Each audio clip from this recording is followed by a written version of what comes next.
When the track and field events began here in Auckland, everybody was talking about the canyons. The predictions were that they would win every man's race between the 800 and 10,000 metres and probably the marathon. Well, by day 9, they'd won the 800 metres and they'd won the marathon. And with John Ngugi and 2 other Kenyans in the 5,000 metres, they're expected to clean up there.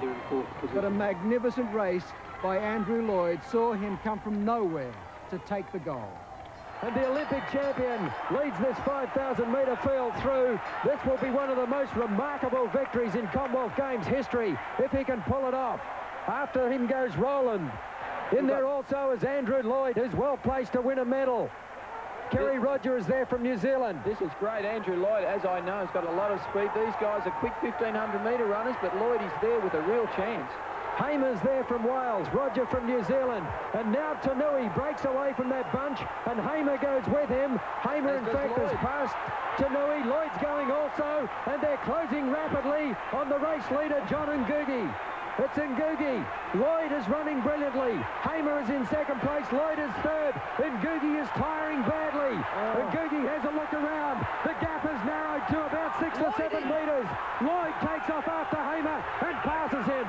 And now Andrew Lloyd takes off after the Olympic champion. Lloyd is bearing down on top of Ngugi. Ngugi digs deep, but he's got no more. And Andrew Lloyd wins the gold medal for Australia.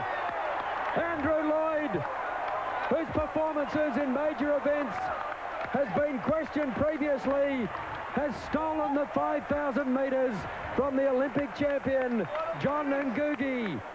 While that was an upset of enormous proportions, not so Darren Clark's 400 win. But at 2 previous games, he had been highly fancied. His tremendous promise had yet to be fulfilled. They're away cleanly. Mwanzia from Kenya leads them out in lane 9, and Devon Morris is going very quickly also, so too is Bennett. And Clark is moving very comfortably off that first bend. He ran a beautiful bend, and he's got Kip Kemboy covered as they go down the back. Now Kip Kemboy starts to apply some pressure. Bennett is back there, so too is Kitur of Kenya, who's running very well. Garner's going well also, so too is Stone in lane 1. The 3 Australians are quitting themselves well. It's Clark now who starts to move up alongside the Kenyan Kip Kemboy. Clark will lead them into the straight. Kip Kemboy is with them. Kitur is coming through. Darren Clark has got this field under control, I suspect. Kip Kemboy is coming at him, but he can't sustain it. Darren Clark came to Auckland on business, and that business is completed. Darren Clark wins the 400 metres. A magnificent run in a time of 44.6 seconds. That's a new games record. A magnificent run by Darren Clark, and the monkey is off his back. The women's 10-kilometre walk ended up a stroll for the outgoing world champion Kerry Saxby. While 6 other girls had to be taken to hospital for exhaustion after the race, Kerry was full of beans.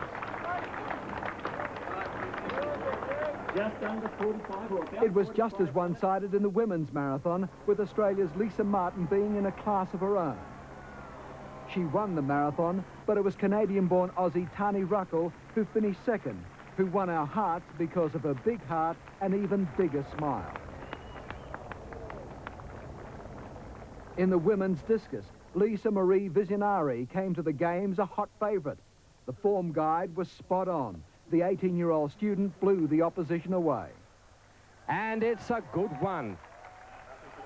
The surprise result for Australia in track and field came on the last day. It was in the women's 4x100 metres relay.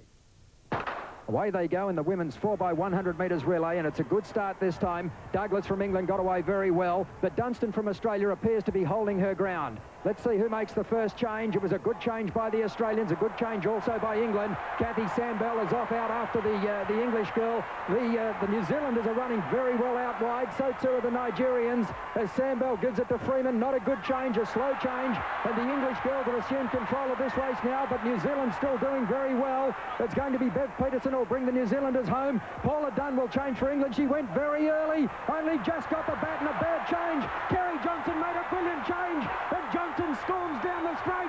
A brilliant performance by Kerry Johnson, and she's won the gold medal for Australia. A brilliant last leg by Kerry Johnson. Kathy Freeman got the baton away cleanly to Kerry Johnson, and Monique Dunstan, the lead-off runner, comes back to congratulate her.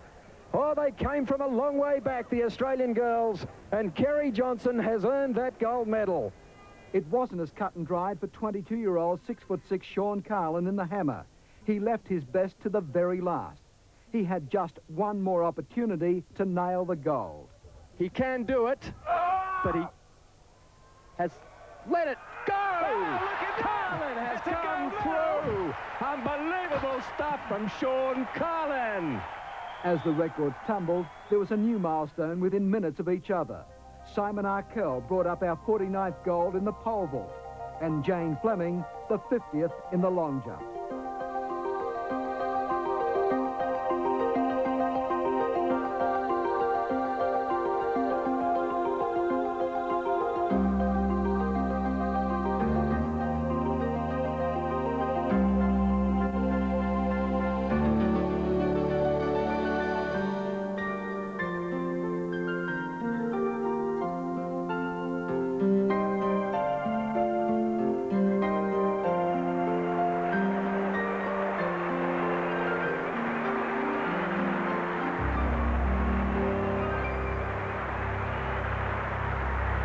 Australia's Supergirl Jane Flemming with it all to do. She's just seen her lead disappear.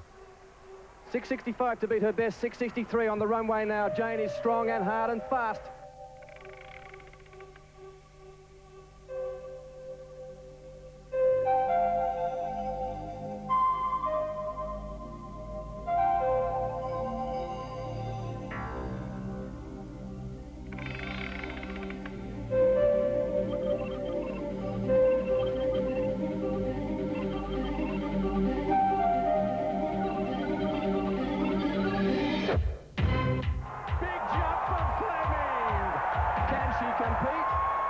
This girl loves to win. What a tremendous final round performance from Flemming, the gold medalist in the heptathlon. We'll wait for the measurement, but she knows she's done it. She feels so strong and so good about it. And what a magnificent performance. Look at Flemming, determined to the board. Extends as far as you can in a round.